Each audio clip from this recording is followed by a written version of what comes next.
A young mother packs a diaper bag on a quiet Saturday night. Her husband tells her they need to swing by his job to pick up a check he forgot. She kisses her daughter, straps her into the car seat, and drives off into the dark, toward a canyon locals had already started calling something else entirely: Crime Canyon. She will not come home. And when investigators finally piece together what happened to her, the trail will run straight through a church that told its congregation to say nothing. Introduce Natalie Vasquez, 24, a dental assistant in Longmont, Colorado, devoted to a small apostolic congregation with an unusually rigid code. No makeup, no pants, no music, no television, total obedience to the pastor's word. Introduce Pastor Troy Hancock and his revelations, public demands for cash donations, delivered as messages from God, accepted without question by a congregation trained not to push back. Then the revelation that changed Natalie's life. God, according to Hancock, wanted her to marry Matthew Mirabal, a 21-year-old house painter in the church.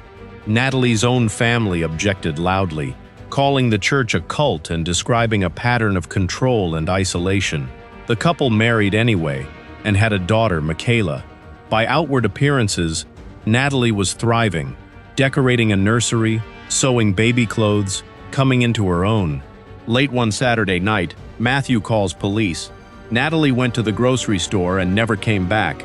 Play up the 911 call tension. A husband home alone with an infant, growing frantic. Police find her car abandoned in the store's parking lot. Security footage shows she never went inside. The search comes up empty in town. The next day, hikers stumble onto her body 20 miles away, deep in the Rocky Mountains.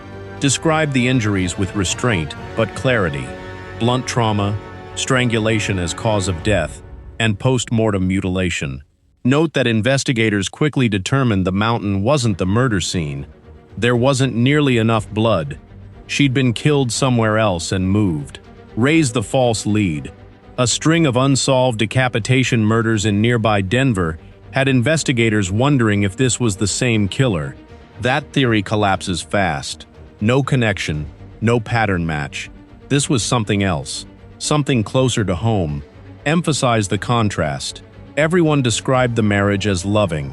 No history of conflict. A brand new baby, 4 months old.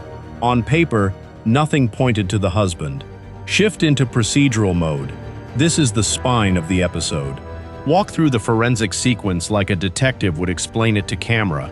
Unusual mountain grass and pine debris caught near the wipers, consistent only with the elevation of the canyon where the body was found. 3 mismatched tire tread patterns on the car, matching impressions found at the scene.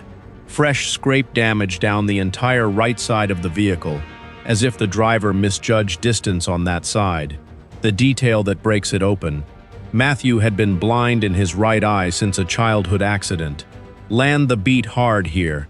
A physical disability nobody thought twice about becomes a fingerprint all its own. Introduce the phone records. Hours of calls between Matthew and Lisa, his sister-in-law, his brother Marcus's wife. Play the tension of a devoutly religious community concealing an affair happening in plain sight, with neighbors describing a pattern of visits timed to Marcus's work schedule. Reference the intercepted letters and calls between Matthew and Lisa without quoting them directly. Describe their tone as intimate and unmistakably romantic, sent after Natalie's murder. Note the irony for the narration. Both couples belonged to the same tightly controlled congregation that forbade far smaller transgressions than adultery. Cover Pastor Hancock instructing the congregation not to cooperate with investigators, and his public defense of Matthew from the pulpit, even as he quietly recast Natalie in his sermons, from beloved church mother to outsider. Include the detail of a reporter directly challenging Hancock's morality on camera, and Hancock walking away without answering. 1. A pair of bloody work gloves found tucked in Natalie's car, blood confirmed as hers. 2. A receipt tab from a nearby Walmart for that exact glove brand, found in a trash can outside Matthew's workplace. 3. A latent fingerprint lifted from the packaging using a superglue fuming technique. Matthew's print. 4. A splintered piece of wood recovered from his truck bed, physically reassembled by CBI analysts to match fragments found near the body. 5. The interrogation room tell. Matthew fidgeting with a bandage on his hand, revealing a cut between his thumb and index finger that matches a torn hole in the left glove. 6. The final nail. DNA inside that glove is a mixture of Natalie's blood and Matthew's own. A $250,000 life insurance policy on Natalie, purchased shortly before her death and set to expire just 3 days after the murder, and the detail that Matthew originally tried to insure her for a full $1 million.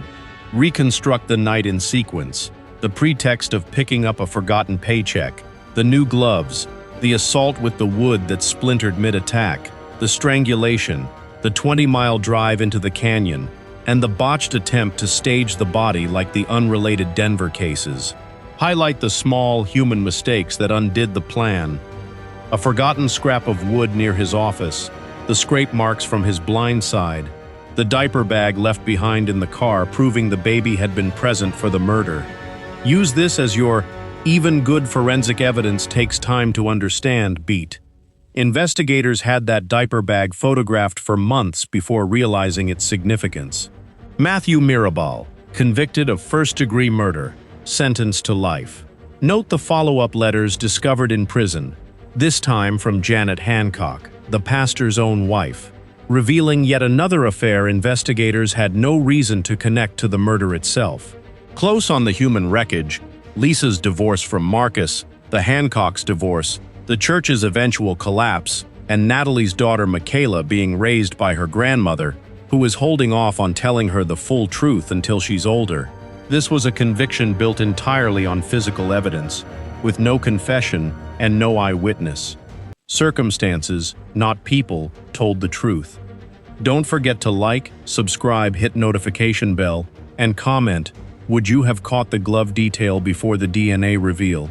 Let us know below.